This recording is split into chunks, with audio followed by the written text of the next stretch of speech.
முதலாவதாக, ஈராக்கில் ஆண்களின் திருமண வயது வரம்பை 15ஆகவும் பெண்களின் திருமண வயது வரம்பை 9ஆகவும் குறைக்கும் சட்ட திருத்த மசோதாவுக்கு எதிராக உலகம் முழுவதும் கண்டன குரல் வலுத்து வருகிறது. மத்திய கிழக்கில் உள்ள இஸ்லாமிய நாடுகளில் ஒன்று ஈராக். போர் சூழல், தீவிரவாத அச்சுறுத்தல்கள் ஒரு பக்கம் என்றால், மறுபுறம் கட்டாய ஜிகாப் உள்ளிட்ட கடுமையான சட்டங்கள் மனித உரிமை ஆர்வலர்களிடையே கடும் கண்டனத்திற்கு உள்ளாகி வருகிறது.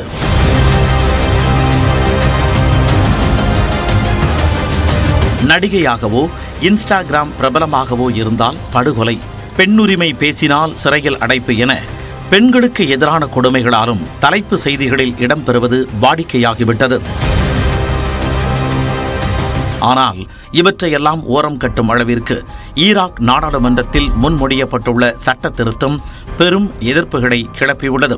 கடுமையான போராட்டத்திற்கு பிறகு 1959ஆம் ஆண்டு ஆண் மற்றும் பெண்களுக்கான குறைந்தபட்ச திருமண வயது 18ஆக சட்டம் கொண்டுவரப்பட்டது. ஆனால் அதை 9ஆக குறைக்க ஈராக் சட்டத்துறை அமைச்சகம் மசோதா ஒன்றை தற்போது முன்மொழிந்துள்ளது.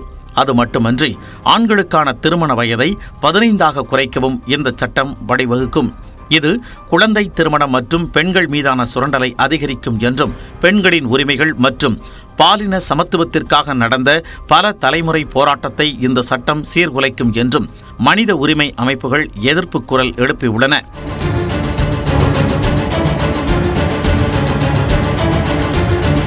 இளம் பெண்களின் கல்வி, உடல்நிலை மற்றும் நல்வாழ்வை கடுமையாக பாதிக்கும் என்றும், 13 வயது கர்ப்பம், குடும்ப வன்முறை, கல்வி இடைநிற்றல் அதிகரிக்கும் என்றும் எச்சரித்துள்ளனர்.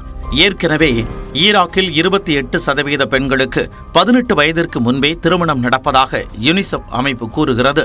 இந்த நேரத்தில் இப்படி ஒரு சட்டம் இயற்றப்பட்டால் அது ஈராக்கை பல தசாப்தங்கள் பின்னோக்கி நகர்த்தும் என்று மனித உரிமைகள் கண்காணிப்பு ஆராய்ச்சியாளர் சாரா சன்பார் அச்சம் தெரிவித்துள்ளார். மேலும் குடும்ப விவகாரங்களில் நீதித்துறையே இதுவரை முடிவெடுத்து வந்த நிலையில் இனி மத போதகர்களும் கூட முடிவெடுக்கலாம் என சட்ட திருத்தம் அறிமுகம் செய்யப்பட்டுள்ளது.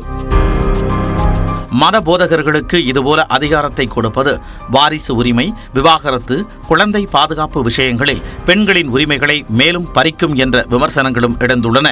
கடந்த ஜூலை மாதமே இந்த மசோதா அறிமுகப்படுத்தப்பட்டது. கடும் எதிர்ப்பு கிளம்பியதால் இந்த சட்ட மசோதா திரும்ப பெற்றுக் கொள்ளப்பட்டது. இந்த சூழலில் தற்போது மீண்டும் அதே மசோதாவை அரசு முன்மொழிந்துள்ளது. இந்த முறை அந்நாட்டு நாடாளுமன்றத்தில் பெரும்பான்மையாக ஷியாக்கள் உள்ளதால் சட்டமாக நிறைவேறும் அபாயம் உள்ளதாகவும் கூறப்படுகிறது.